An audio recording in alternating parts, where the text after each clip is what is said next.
My sister joked about me at her $3,700 baby shower, the one I paid for. "You look like a clown. Your voice. Like a Chihuahua," she mocked in Spanish, thinking I didn't understand. I just smiled, then addressed her guests in Spanish, French, and Italian. I walked out, made one call, and said 4 words. I used to believe I understood the very essence of family. I imagined it as an unbreakable covenant of endless support, a shared weight of burdens, and a generous measure of self-sacrifice. How spectacularly wrong I was. Because at a baby shower I meticulously planned, painstakingly booked, and fully funded, a casual, cruel joke made at my expense didn't just sting, it fractured something deep within me. And in that singular, shattering moment, I knew the open bar had to close. My name is Nico. I'm 28, the default translator, the silent fixer, the guy everyone calls when the Wi-Fi blinks out. I rent a cozy, slightly crooked 1-bedroom above a bakery, work days at a logistics company, and by night, I teach Spanish, French, and Italian online. I'm not rich, no, but I am undeniably reliable. And in my family, those two facts always seem to collide, forming a strange, often painful friction. My mother, in her pragmatic way, would liken me to a sturdy, dependable chair. Nicholas is smart, she'd say, he helps. But ask her about my sister, Camila, and her eyes would just light up, luminous with adoration. My princessa, she'd coo, so beautiful, so funny. Camila is 25. She's golden on camera, even louder and more vibrant in person, as she floats through rooms like a magnificent parade. Me? I'm the guy holding the rope, always just a shadow behind her, meticulously ensuring the parade doesn't trip. I learned languages because I loved how rules could be kind if you just committed to practicing them. Verbs never raised their voice. Prepositions never called me too sensitive. When I was 16, I taught myself French from a worn library book, and it felt like a tiny, secret door opened in my mind. Italian followed suit. Spanish was from home, of course, then truly came alive during college. These words, these structured systems, transformed into side gigs, and those side gigs reliably turned into bills paid on time. Everyone admired the result, the financial stability my skills brought, but no one ever seemed to respect the invisible boundary where that result ended and I began. The week before Camila's baby shower, the one I'd arranged, booked, and paid for, I actually fell asleep at my kitchen table, my forehead pressed against a budget sheet. The venue alone was $1,800. Catering, $1,250. Then decor, DJ, miscellaneous. The total glared back at me, $3,700. I wrote the numbers twice, just for the numbing, calming repetition.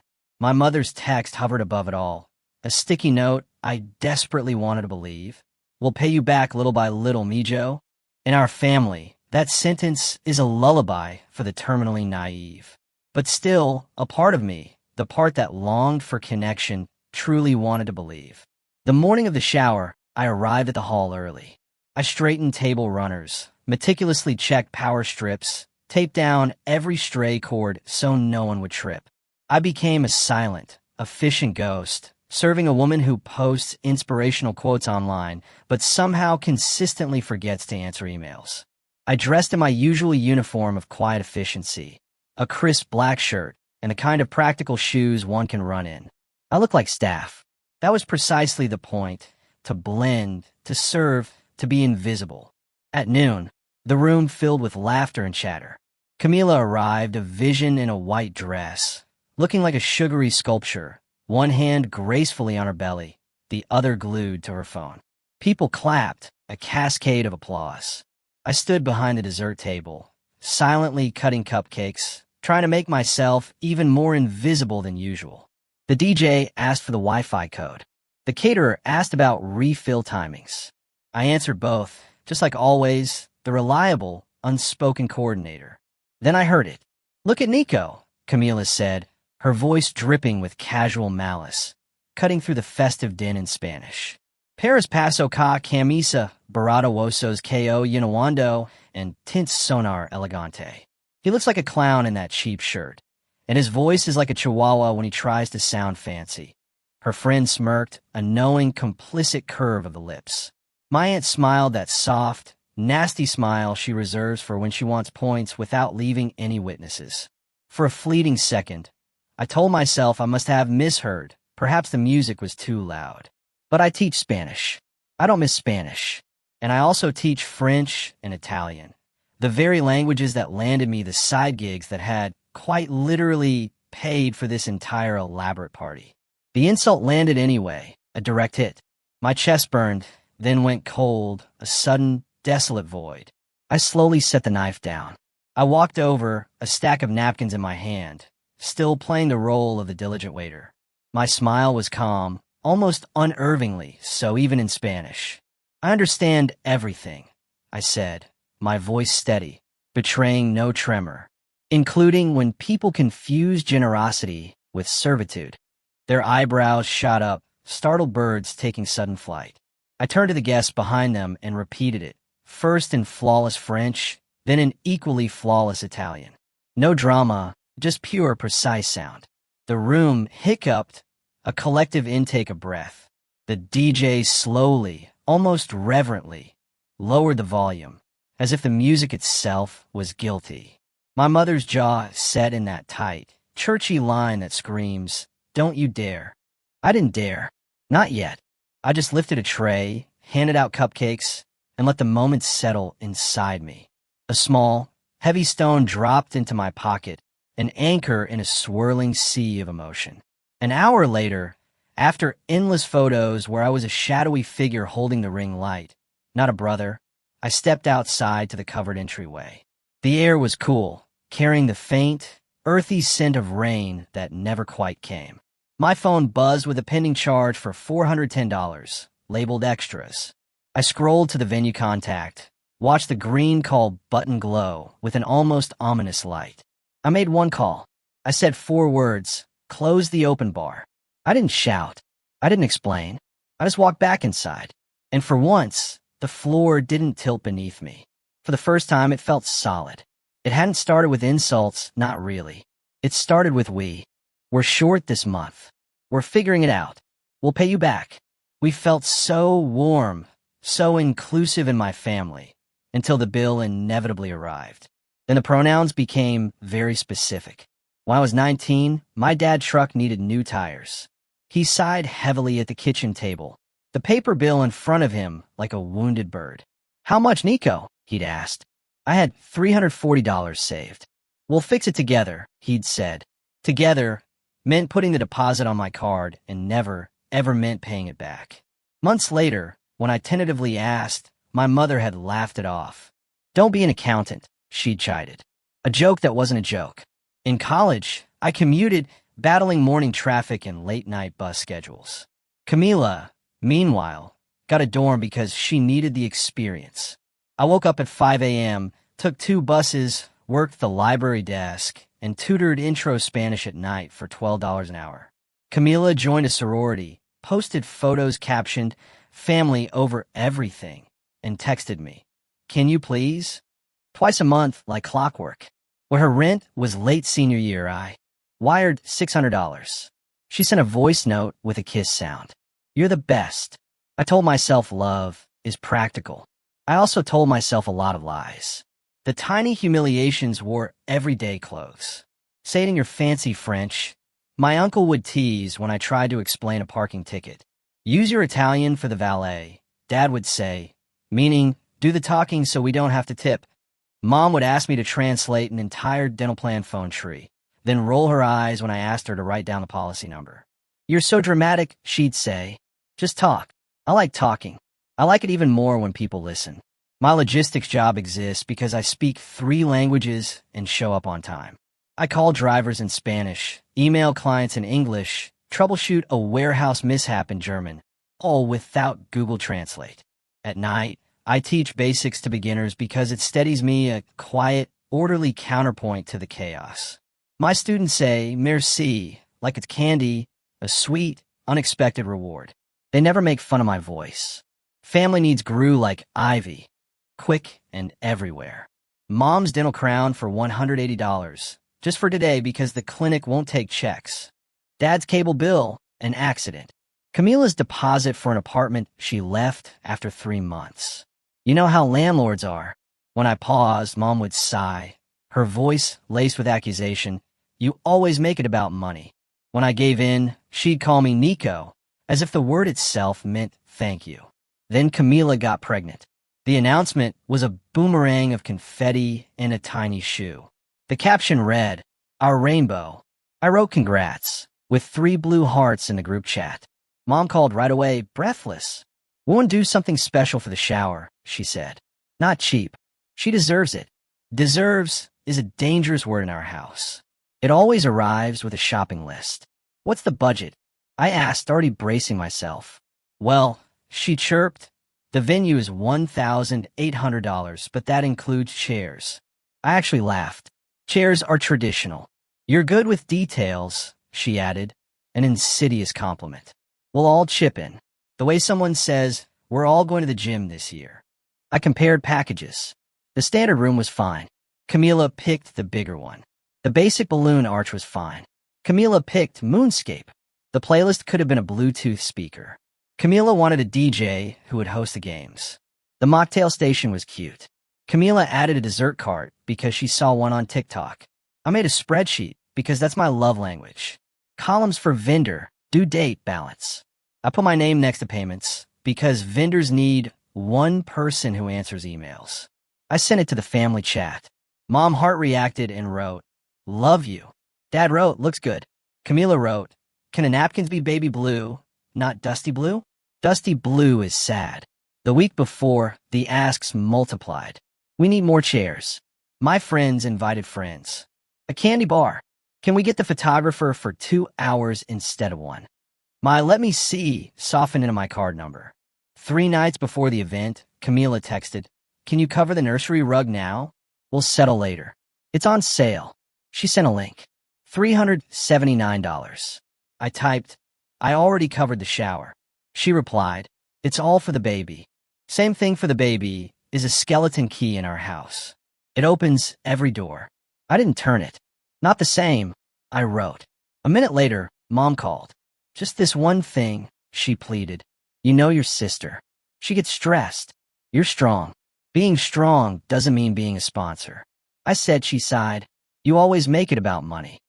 Then, cheerfully, "The DJ needs the deposit tonight." I tucked one small boundary into the venue contract. The final balance would require a text authorization. No auto charge. It felt like taping a note to my future self. You can still say no. I hoped I wouldn't need it. Hope is cheap. Parties are not. On the day, I translated for the caterer, Spanish, fixed the DJ's invoice typo, English, and told building security our guests had wristbands, Italian. He was an older man who smiled when I switched between languages. I carried boxes, handed out pins for the advice to the mom-to-be, and put extra tape under the photo backdrop because balloons are dramatic. For a fleeting moment, I thought, maybe this is fine. Then Camila made her joke, and something in me stood up. It didn't shout. It just stopped kneeling. People ask why I didn't confront her right there. I did, quietly. People ask why I kept paying if it hurt. Because every no in my family is a fire alarm. If I say I can't, they hear I won't. If I say not this, they hear not ever. If I say, please respect me, they hear a foreign language and refuse to learn. I'm a translator. I should have been able to translate my own limits. Instead, I scheduled and funded and smiled like a stagehand. That day, outside under the awning, I pressed a new word into my mouth and held it there. Enough. The big scene wasn't a scream. It was a sentence. We were mid-game when the DJ said, let's hear from Big Brother. Camila clapped, beaming. Nico, say something nice, but keep it short. You talk like a podcast. I walked up. I didn't take the mic. I stood by the cake, so I couldn't pace. I'm happy for my niece, I said. I hope she grows up loved, safe, and taught that kindness isn't a debit card.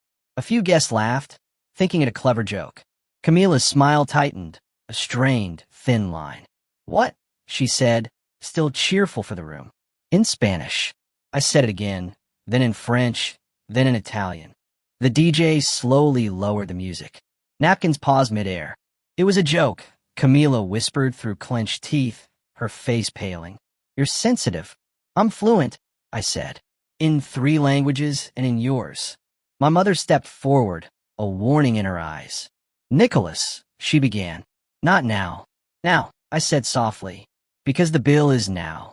The venue manager stood near the back, subtly checking his watch. I raised a hand. He came over, a professional smile plastered on his face. Everything all right? Yes, I said. One change. I showed him the pending text authorization. Close the open bar for words. He nodded, unflappable. We'll switch to soda and water, included in your package. He left like a ghost in good shoes. Camila blinked, as if she'd swallowed a bee. You're kidding, she said, loud enough for 2 tables to hear. You're going to embarrass me? I'm going to stop paying to be insulted, I said. My voice didn't rise, and that, I knew, made her angrier. Dad, try to interject with authority. This is family business. We'll talk at home. Home is where this started. I countered. Here is where it ends. After everything I've done for you, Camila began, her voice rising. You asked. I interrupted. I said yes. Today I'm saying no. Why now? She snapped, incredulous. Because you bet I wouldn't understand you, I said. And because even if I didn't, the joke would still land.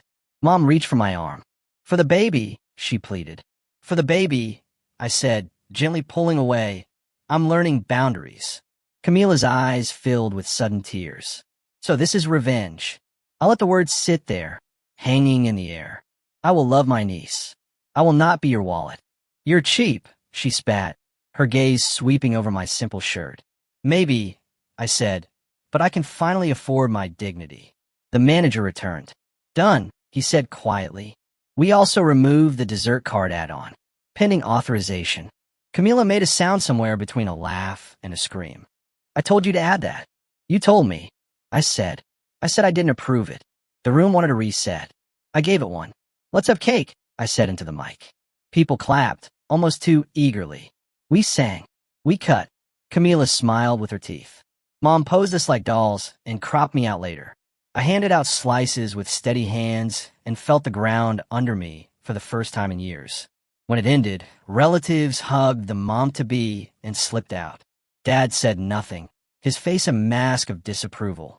Mom's mouth was a tight line, her gaze glacial. Camila brushed past me, her voice a venomous whisper. You're dead to me. I stacked plates, tipped the staff in cash I'd set aside, thanked the manager, and walked out under the awning where the air smelled like rain again. My phone was heavy in my hand. My chest, however, was not. That night, my phone exploded. 14 missed calls from Mom, 6 from Dad, 22 from Camila, and a chorus of cousin paragraphs that all began with not taking sides but read like a courtroom drama in the group chat.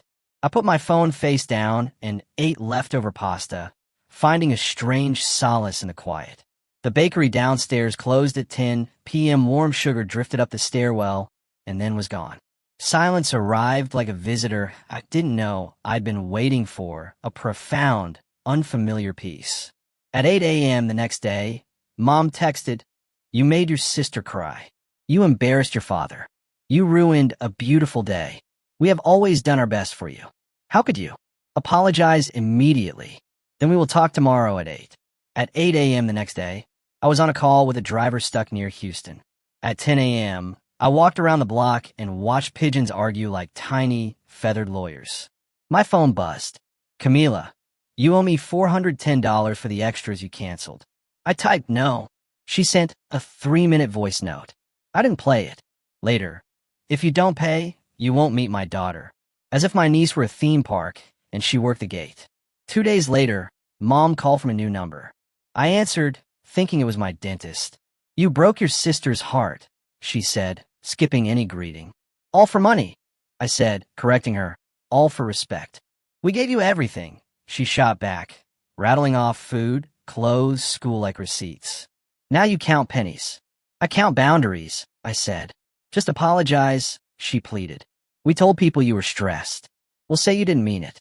I meant it, I said, for 6 years. Dad texted later. Be a man. Handle this. I typed I did. He sent a photo of the empty dessert cart space, as if absence proved my crime. I didn't answer. By day 3, Camila posted, "Family can be the cruelest." Then a bump photo with a song about angels. Relatives DM'd me. "It's not worth losing your sister. Money comes and goes. You should have just taken a joke." I read that last one twice. It made me laugh, a short, sharp bark in the wrong place. I opened my budgeting app. I tagged the shower gift as final. I deleted the category called Family Emergencies, a folder I'd secretly labeled recurring. I set a new rule: no transfers to family without a plan I can afford to treat as a gift. A small line, a dramatically different life. New habits grew, taking root in the quiet. My phone on Do Not Disturb at 9 p.m. Sundays reserved for quiet lessons planned, stacked neatly on my desk.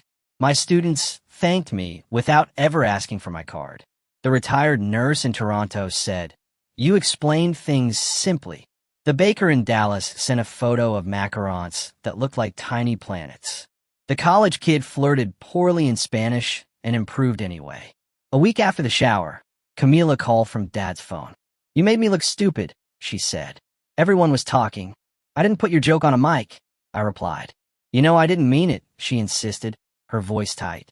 "It was humor at my expense," I said, "paid for with my card." "So what?" Her voice sharpened. "You think you're a hero because you know words. You're nothing without us." "That might be true," I said, my voice calm, "but I'm less without me." "What does that even mean?" "It means I won't pay to be the punchline." She called me dramatic, selfish, cruel. She hung up. 10 minutes later, "When the baby is born, don't come." An hour later, "Fine. You can come if you apologize." That night, a registry link with, "We need a crib. If you want to help, now is the time." The crib was $649. I typed no. I put my phone face down like a lid on a simmering pot. Mom tried nostalgia. She sent a photo of me pushing child Camila on a swing. "You loved her then," she wrote. "Love her now." I stared at our faces, small and happy, untouched by the future. I do love her. It would be easier if she were a cartoon villain. She's a person who learned I was safe to lean on until I bent and broke. I used to think love meant bending without counting the cost. Now I think love means bending and also knowing when to sit down. Silence came again. But in our family, silence is never peace. It's planning. Thursday night, Dad called. "Family meeting Sunday." "I won't be there," I said. "Don't be ridiculous," he snapped. "You live 15 minutes away." For my time, I said I set the agenda. He exhaled like a tire losing air. "We'll remember this." "I hope so," I said. On Sunday, I went to the library. I sat in a sun patch and read a mystery where the bad guy wasn't my guilt. My phone collected 11 missed calls and a flurry of messages about a vote on my apology. I didn't know they could vote on my mouth. My aunt wrote, "If he wants to be difficult." Mom wrote, "We'll give him time." Camila wrote, "He'll crawl back." I closed the thread and checked out another book. Work felt lighter. Maybe I just stopped dragging a sack labeled family across every task. I ate breakfast sitting down, not rushing. I watched a movie without pausing to fight internal battles. I heard my own thoughts without their echoing judgments. A month later, my niece was born. I learned from a photo in the group chat. A tiny pink face, a hat with a bow. "Welcome, Valentina." The caption said, "No call, no direct text." I stared until my eyes hurt, then typed, "Congrats. I hope you're both healthy." She read it. She didn't reply. 2 days later, Mom, "We'll allow you to meet the baby when you're ready to apologize. Allow like a permit." I wrote back, "I'll meet her when you can speak to me with respect. No apologies will be traded for basic decency." Dad followed with, "Family is everything." I typed, "Family is not a license." I started therapy. The first time the counselor asked, "What do you want?" Not what I wanted them to do, but what I wanted to do. I stared at the ceiling. "I want quiet," I said. "I want to pick a onesie and put it in a drawer and wait until I can hand it over without also handing over my spine." She smiled. "Then do that." I bought a small cotton onesie with little moons. I put it in my sock drawer. I wrote a card to a baby who can't read from Uncle Nico. "I'll see you when the adults grow up." It felt dramatic and true. I kept it. Camila posted the registry again. I scrolled. I closed it. I cooked rice and beans and a fried egg and ate by the open window. The night air was kind. The bakery downstairs started early. Sugar drifted up and didn't ask me for anything. My routine became mine. Mondays, work, 2 lessons, laundry. Tuesdays, a walk after dinner, 20 minutes of Italian news. Wednesdays, therapy. Thursdays, a call with my friend Rena, who asks, "What did you do for you this week?" Fridays, a movie. Saturdays, sleep.